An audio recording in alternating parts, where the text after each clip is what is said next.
Hello everybody, welcome to a new video of JMSpeedshop. So today we're going to start to get the drivetrain in the donor body. So for the people who are new to the channel, in the right corner for you, it's my logo, you can click on it and go to my main page, see all the other videos of this project. So for people that follow me for a longer time, you can see empty space. Our 19V12 is sold pretty fast. I think it's been for sale for 4 months on my own website. So it's going to Germany. So yeah, we will see if we see it in real life again. I hope so. So this week the car has been picked up. So I've done some work already on the project because rear axle is completely done. So also the front brakes or the front hubs are all done. Got some other stuff laying around. So the next thing is to get this donor body. It's all been cleaned as far as needed. So all the dirt is out of it. So now it needs to go inside. So that's the next step. So I hope you can hear me a little bit because people are working in the garden outside. It's nice weather. So this car I bought for a few things. Maybe I already told it in the first videos, I think so. It's for the interior, the air conditioning, and that's the most part. And the best thing about this is if you have a donor, I can still drive the other one without having to have it completely parred out for a long time. So interior, the air conditioning, that's the most benefit. This is a 1993 car. Completely empty. I already bought it when the engine was already removed. It's also facelift body, that's also why I bought it. So inside is completely the same. Mounting, that sort of stuff, so that's why I'm going to use it.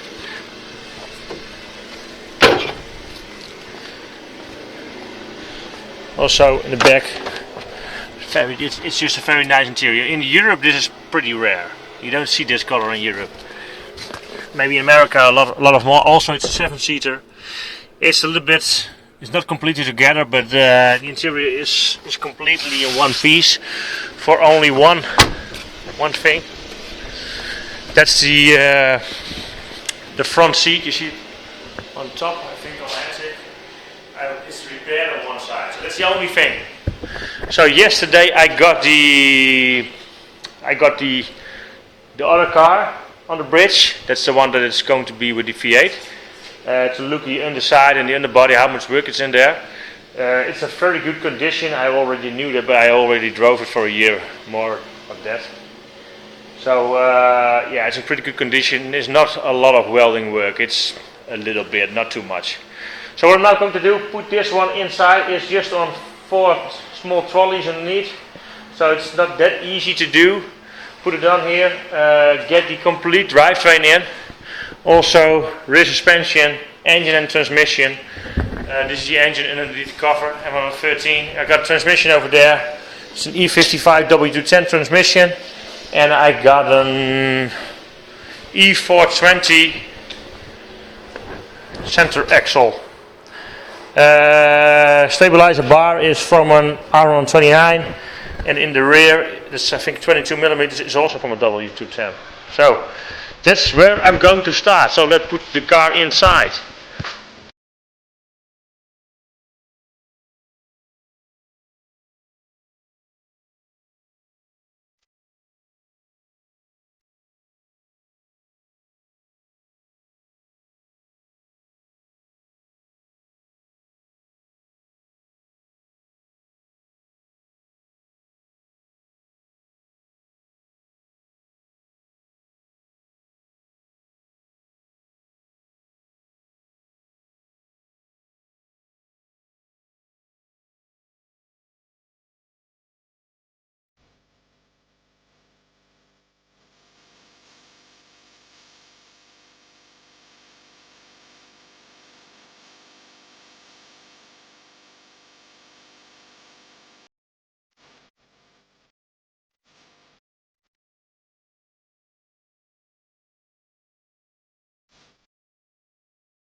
So, car is on the lift.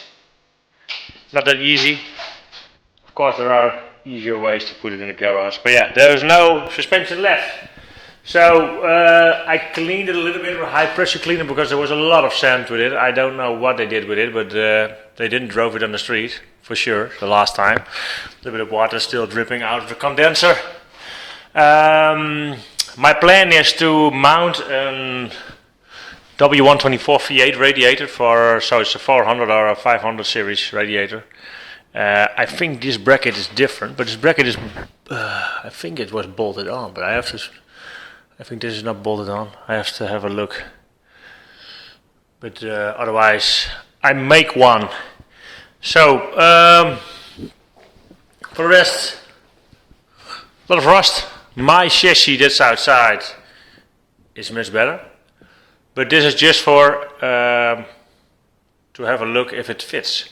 So what I'm going to do, rear end will be bolted on.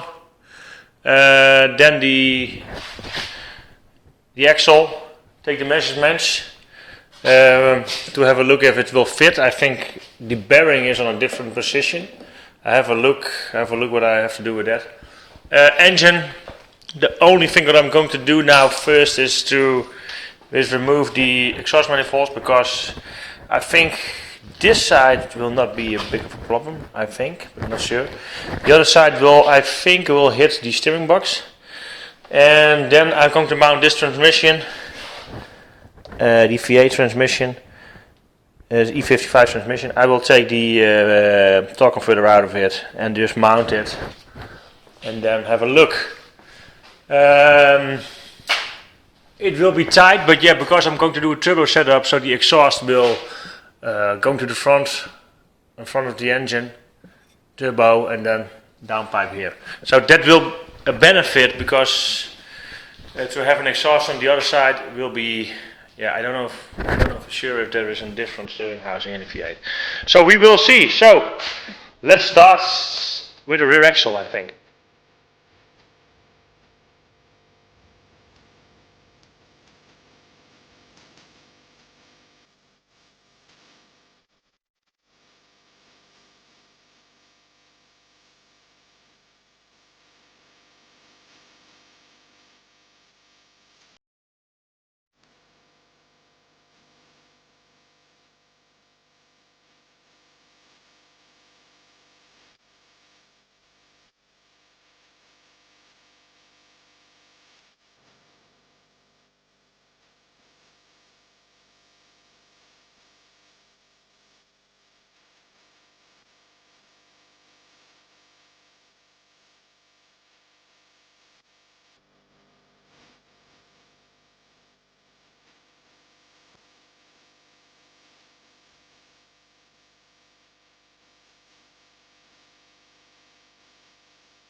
So remove the engine from the stand.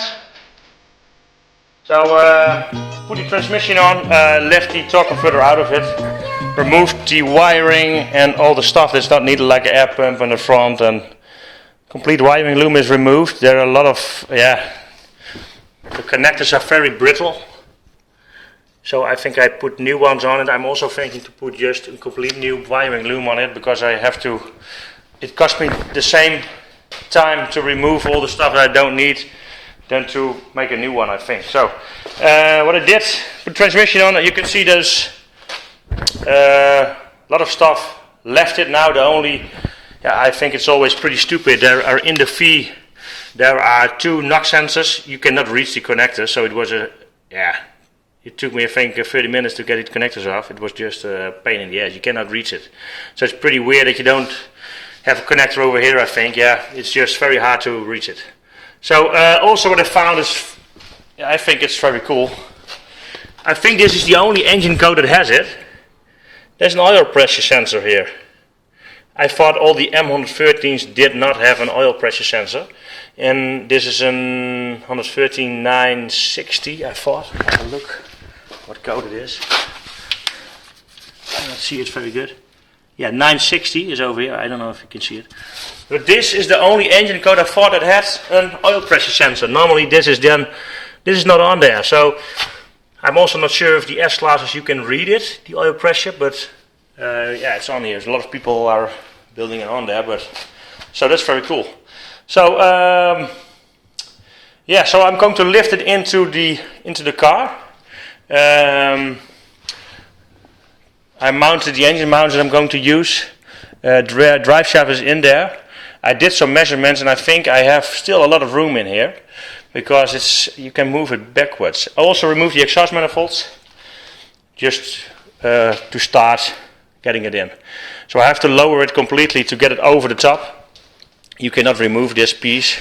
I think there is not a model that you can do that. I don't know if the V8s had it. Not for sure.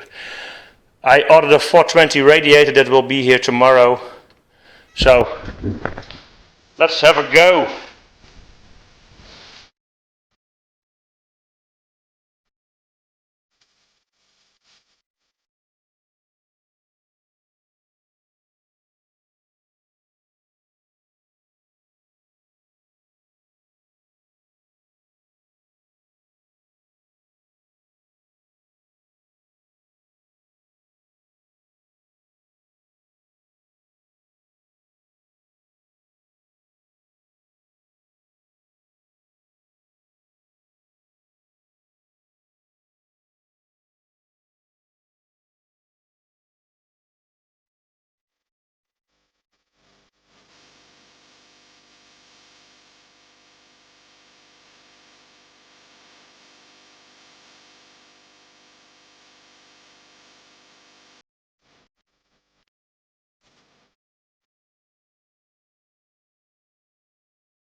So, with the engine in position.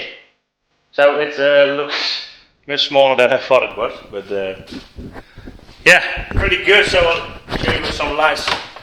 So it's a little bit, it's not that easy to get it over the edge, but you can see the 2 points over there. That's for the radiator. Also the radiator for a front 20 will fit in there. So you still have a gap of 5-6 centimeters in between. So that's very good. So I can also choose to put it more backwards to put in, because the intercooler needs to go on the front and you can have an extra cooler and still the condenser is in here. Don't know for sure if there is if you can take this one out when you're putting an engine in a car like this, but it's pretty low in there. So, but it's still, I looked on the underside and the pan is just above the subframe level, so it's in there very good. And if I look underneath the car, I cannot even see the transmission. There is one thing, but you can see it over here. You can see over there, I hope so. You can see the blue engine mount from Strong Flex, and then the plate. We can see the plate. So I will make the mounts for that, and also over here you can see the other mount. On this side you have enough space to have a downpipe going down. There's only one thing that's I have to look into that. Yeah, you cannot see it, but